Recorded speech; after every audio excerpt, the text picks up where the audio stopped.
Is a German-made traditional chef's knife the ideal all-purpose knife? That's something you will find out in this video. Hello guys, I'm Chef Panko and I've been testing knives that has been made in China for a while now. But today we are going to review the traditional chef's knife from Zwilling. I work in a Japanese restaurant, so we deal with a lot of raw food like salmon and tuna. Make sure to subscribe to my channel to see more about the differences between Chinese, Japanese and German-made knives. After testing different knives with Damascus patterns and hammered finish, it is nice to have something simple and basic. No Damascus or hammered finish, but a nice classic look.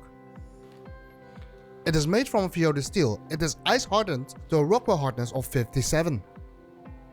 It has a brush finish, which will mask the scratches from use, and it has a full tang. The handle itself is made of plastic, which means that all the meat juices can soak in the handle. They already banned the wooden cutting boards and even the wooden serving plates for steaks in a lot of countries.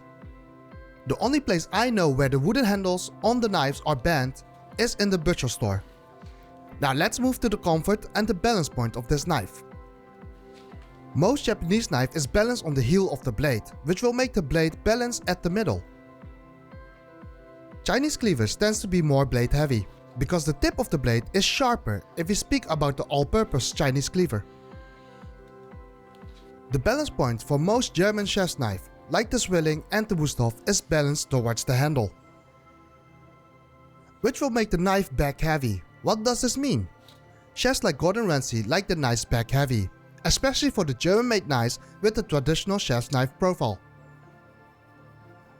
A handle-heavy knife supports the rock chopping motion. The handle is comfortable to hold with any gripping style. However, I find it more comfortable with the fist or the thumb grip, especially with the rock chopping motion with this Zwilling knife.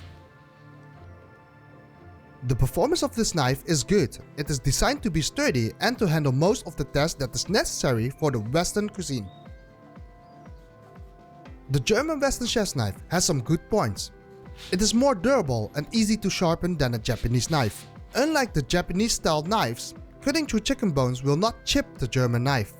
There comes a downside with the extra durability of the knife edge, and that is that the edge retention won't be as good as a Japanese knife.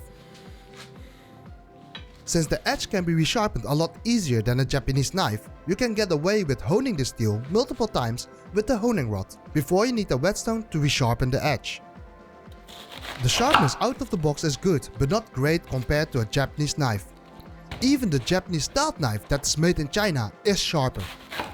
For an all-purpose knife, this knife is definitely good and it has a nice classic finish. Everything feels great, good balance, comfortable and a hygienic plastic handle. As for the ice hardening, I can't notice a real difference compared to a Wusthof. If it wasn't for the price, I would highly recommend this knife as your all-purpose knife. But for someone that owns Japanese knives that are made in Japan and currently testing tons of Chinese-made knives in the style of a Japanese knife, I simply can't and I will not recommend this knife for the recommended price of $150.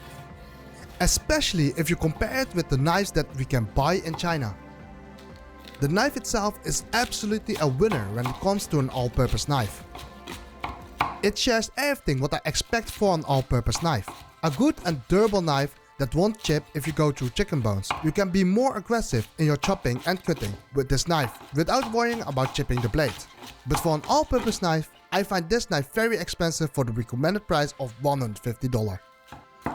For a comparison video about the German, Japanese and Chinese knife, make sure to subscribe to my channel. A complete knife guide will also be uploaded to my YouTube channel. If you have any questions, leave them behind in the comment section below. Thank you for watching and I see you in the next video.